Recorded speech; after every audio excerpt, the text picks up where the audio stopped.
Let's not fool ourselves.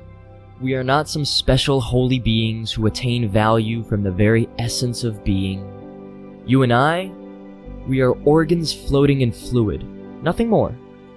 We're not even our faces. Your face has absolutely nothing to do with who you are as an experiencing machine. I long for the day that we can look at two people interacting and look past the skin and bone to see two brains exchanging input and output.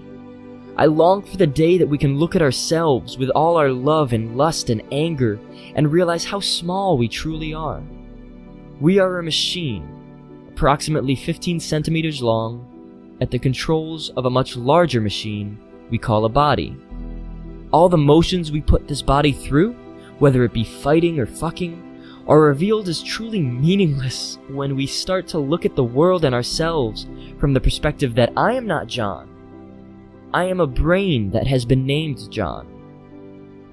Sometimes when I'm hooking up with someone, my brain will take a brief moment to think about how right now, I am an organ in a skull, in a body, smushing itself onto another organ in a skull, in a body, for the stupidest, most meaningless of reasons.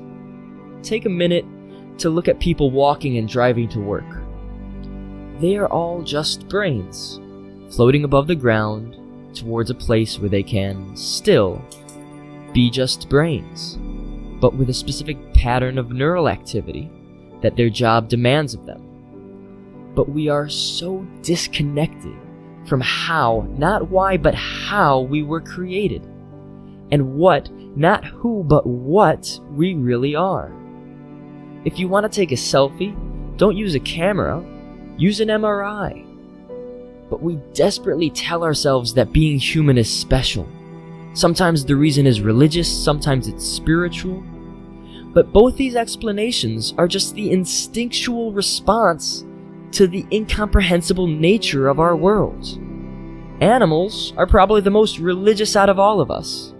It's the automatic response to confusion, a desire to understand, even if we have to make something up. I implore you to consider that animals believe in God. Better yet, domesticated animals have met their God. But we're not God.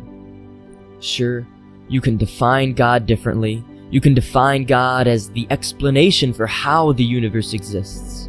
Everything has an explanation. Nothing is without it. And if you want to call whatever the explanation for the universe is God, then go ahead. But don't let that fool yourself. You are merely the connection between cells, a specific pattern of input and output that resulted from experiences you had yesterday, 10 years ago, the moment you were born, and even sometime before that.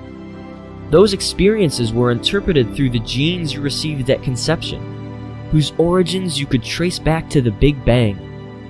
Your connections were always going to be how they were always going to be, because you were always going to experience what you were always going to experience. And if this knowledge and self-awareness happens to change your connections, then I'm glad that you were always going to have this experience. You are stardust, in the form of an organ, floating in darkness. You do not have eyes, but there are eyes that tell you what you would see if you did. You do not have a body, but there is a body that does what you would do if you did. You are the universe's way of experiencing itself, a central nervous system, simulating its experience of the universe. And everyone else is the exact same thing. That's the cosmic joke. Everyone is you.